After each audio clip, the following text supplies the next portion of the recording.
I feel good about what I'm waking up doing and about my lifestyle.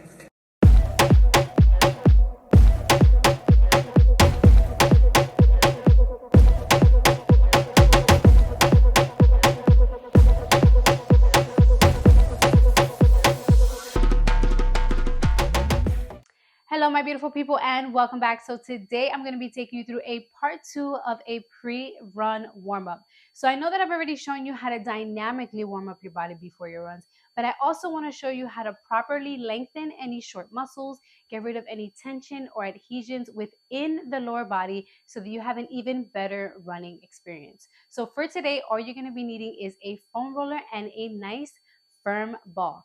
Every single exercise will be 30 seconds on with a 15-second break. So if you guys are ready, make sure you have something soft beneath you. Make sure you can see me, and let's get started.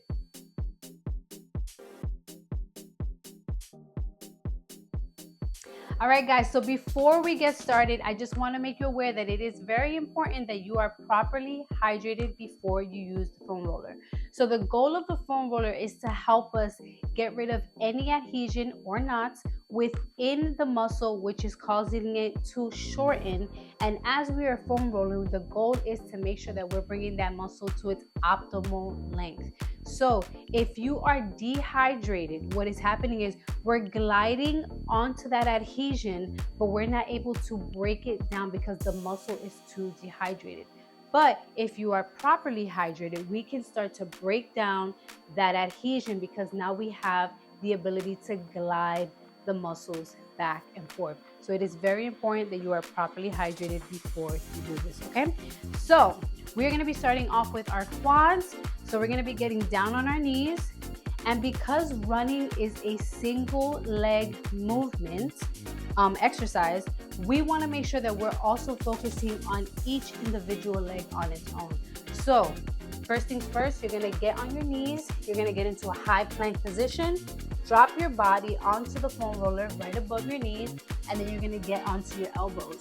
So I always say that you wanna start by just really moving your body up and down on the foam roller. So you're not gonna go anywhere past the top of your knees, and you're gonna go nothing further than where your hip flexors begin, okay? So the goal here is you just wanna see, is my left side feeling more adhesions than my right side? And if you are, you want to be able to shift your body. So we're gonna start the timer now. So what I'm going to do is I am going to focus on, okay, where do I feel it the most? And then when you're ready to do single leg, you're going to use your left hand, bring your knee up onto the foam roller, and you're just gonna focus on one side, using that hand to push you to shift your weight onto that opposite leg. And you wanna go nice and slow. Wherever you feel the most tension, you're gonna take a deep breath, and then let it go, okay? Then we're gonna stay here. You're just gonna keep rolling up and down, nice and slow. You don't wanna go too fast. And then we're gonna slowly shift our weight again to the opposite side. So you wanna make sure that your elbow and your shoulder are aligned. You're gonna bring that leg up, and you're gonna slowly roll up and down. Wherever you feel the most tenderness, you're gonna breathe, hold, and slowly start to move the foam roller up or down, closer to creating, you're gonna feel a little more tension, a little more tension. And the goal is to try and do this at least 3 times on each side. So now we're gonna get off the foam roller, we're gonna get onto our knees, and we're gonna do our calves, okay? We're gonna do our calves. I always say bring both legs first, and you can slowly start to like roll yourself. If you can hold yourself up with your upper body, you can. And you're gonna feel, does my left leg or my right leg feel it a little more? You can shift your foot onto the other to create a little more weight. And then we're gonna do the other side. And of course, you're gonna do each side for 30 seconds, taking your time, okay? So next, we're gonna do our peroneals. So that's gonna be the side of our leg closest to our shin. And what you're gonna do is get in a side plank position. You can put your leg back here and you're just gonna glide back and forth. Or if you're okay with it and you can handle it, you're gonna do like a side plank on the foam roller, and you're gonna get that nice focus on where you feel the most tenderness or tension as well. You should not feel pain, numbness, or tingling in the muscle, okay? Now we're gonna switch to the other side. So again, you're gonna go side plank, so making sure that your elbow and your shoulder are aligned with each other. And again, you can always bring that leg behind you and roll it out to see how it feels first. And if you want a little more pressure, so like I want to bring it a little bit higher. Hold it where you feel the most tension and breathe.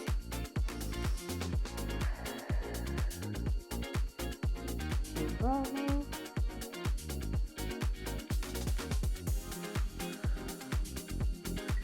Perfect. Next, we're going to be doing hamstrings. So the hamstrings are a very, very, very deep muscle. So what you're going to do is you're going to come onto the foam roller, letting your upper body hold you up. Relax your legs, and you want to roll back and forth, not passing the back of your kneecaps, right above the back of your kneecaps, all the way to right above your thigh. If you don't feel anything, you can always bring your leg over, and you're gonna start to feel yourself rolling that out. And again, you want to take your time. The hamstrings are a very deep muscle, so unless you've just finished your run and you feel those tight hamstrings, then you'll feel it a little more. But if not, really hard muscle to get to, okay? Next, we're gonna be going on to our piriformis. So for the piriformis, you're gonna sit on the foam roller. You're going to bring your foot onto the opposite leg, keeping your hand back, putting the other hand on that opposite knee, and you're gonna shift your weight towards the side of where your knee is, so left or right, and you're gonna really go real deep into that piriformis.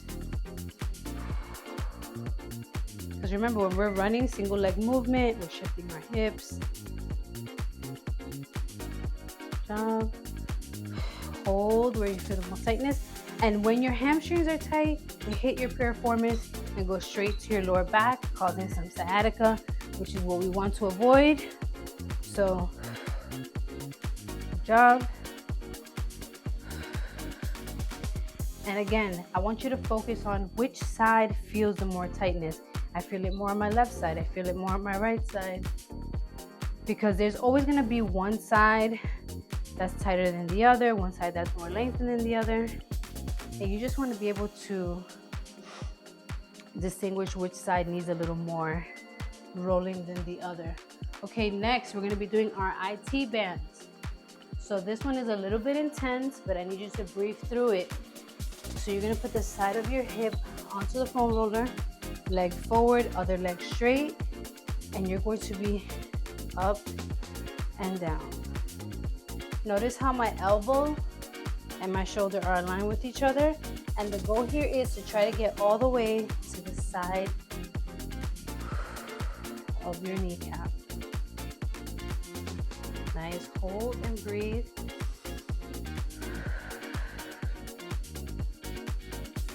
Nice work. Perfect. And when you're going to get off, you're going to shift your body onto the roller, get down to your knees, and then you're going to go on to the other side, okay?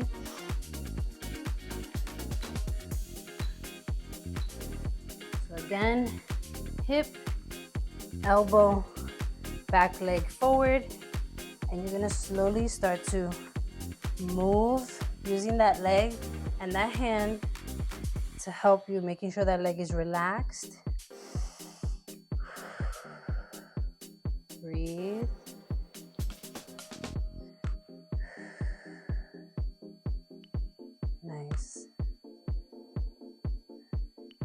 And the more you do this, the easier it will become.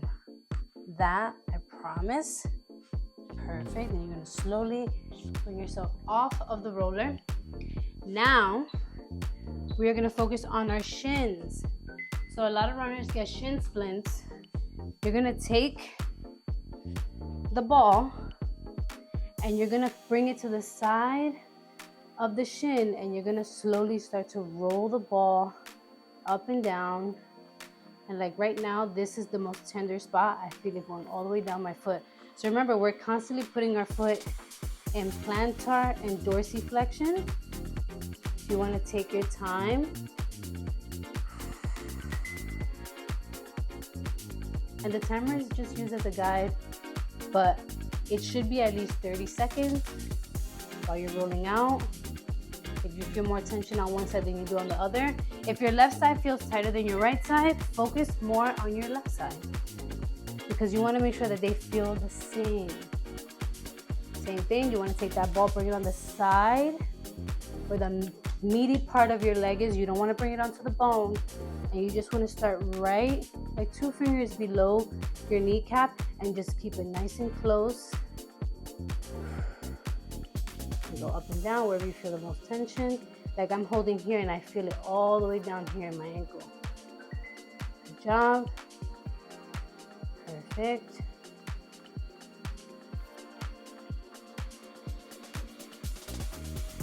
Nice.